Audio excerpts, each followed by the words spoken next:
राधे राधे। आज की इस वीडियो में हम आपको बताएंगे कि परषोत्तम मास क्या है और परषोत्तम मास के मातम की कथा। परषोत्तम मास को अधिक मास और मलमास भी कहा जाता है। अधिक मास क्या होता है इसके बारे में हम आपको बताते हैं। यह हर 3 साल में आने वाला एक अतिरिक्त महीना है। इसे भगवान श्री कृष्ण का महीना माना जाता है, इसलिए आध्यात्मिक कार्यों के लिए यह अत्यंत शुभ और शक्तिशाली महीना माना जाता है। इस महीने में हमें क्या करना चाहिए? करने योग्य मुख्य कार्य: ब्रह्म मुहूर्त में उठना, प्रतिदिन सूर्योदय से पहले उठकर स्नान और पूजा करना, जब साधना करना, माला करना, हरे कृष्ण महामंत्र का अधिक से अधिक जप करना, ओम नमो भगवते वासुदेवाय मंत्र का जप करना, धार्मिक ग्रंथों का पाठ करना, श्रीमद् भागवत कथा, श्रीमद् भगवत गीता का नित्य पाठ करना और श्रवण करना, तुलसी सेवा, प्रतिदिन तुलसी देवी को जल अर्पित करना और उनकी परिक्रमा करना, दान करना और दीपदान करना, अपनी क्षमता के अनुसार दान करना और शाम के समय भगवान के समक्ष घी का दीपक जलाना। संकल्प: अधिक मास के पहले दिन भक्ति का संकल्प लेना और अधिक दिन तक पूजा पाठ करना और अंतिम दिन उद्यापन करना। क्या नहीं करना चाहिए? जब करते समय मोबाइल का उपयोग बिल्कुल नहीं करना चाहिए। किसी भी व्यक्ति, भक्त या संत की निंदा से बचें, क्रोध करने से बचें और मन को शांत रखें। आगे की कथा वीडियो में है। राधे राधे। आप सभी को परषोत्तम मास की हार्दिक शुभकामनाएं। आज की इस वीडियो में हम आपको सुनाने जा रहे हैं परषोत्तम मास के मातम की कथा। अध्याय 1।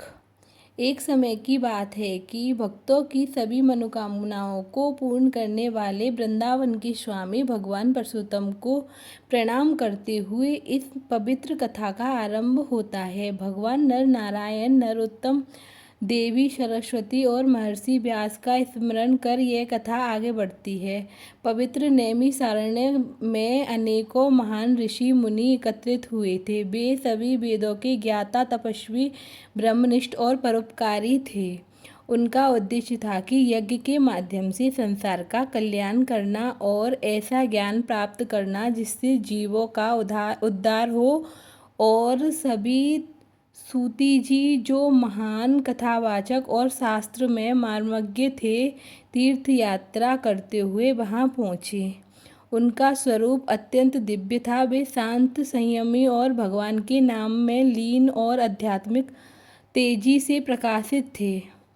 सूत जी को देखकर सभी ऋषि आदर पूर्वक खड़े हो गए। उन्होंने उन्हें उत्तम आसन दिया और विनम्रता से निवेदन किया कि हे सूत जी, आप सब शास्त्रों के ज्ञाता हो, कृपया करके हमें ऐसी कथा सुनाइए जो सारभूत हो, कल्याणकारी हो और हमें इस संसार रूपी सागर से पार लगाने वाली हो। ऋषियों की यह विनती सुनकर सूत जी प्रसन्न हुए और उन्होंने कथा प्रारंभ की।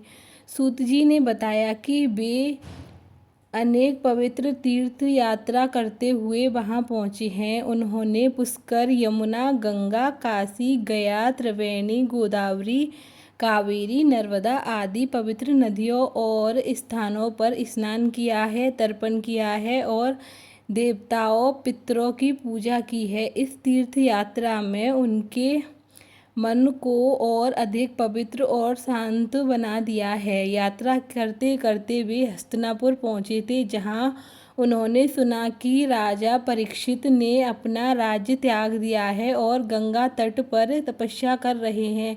यह सुनकर सूत जी भी वहाँ पहुँचे। गंगा के किनारे का दृश्य अत्यंत अद्भुत था। अनेकों सिद्ध योगी और ऋषि वहाँ एकत्रित थे, जो विभिन्न प्रकार की कठोर तपस्या कर रहे थे।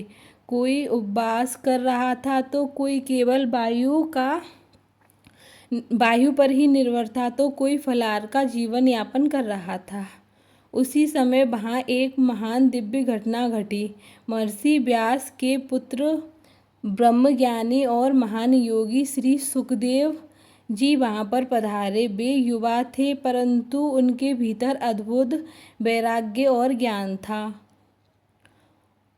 उनका स्वरूप अलौकिक था। वे संसार के मोह माया से पूर्णतः मुक्त थे और ब्रह्म में लीन थे। उनके आगमन पर सभी ऋषि मुनि सम्मान से खड़े हो गए और उनको एक ऊंचे आसन पर विराजमान कर दिया। सुखदेव जी उस सभा में ऐसे शोभित हो रहे थे जैसे आकाश में चंद्रमा तारों से घिरा हुआ चमकता है। सभी मुनि उनके चारों ओर बैठकर उनके मुख से ज्ञान और भगवान की कथा सुनने के लिए उत्सुक हो गए।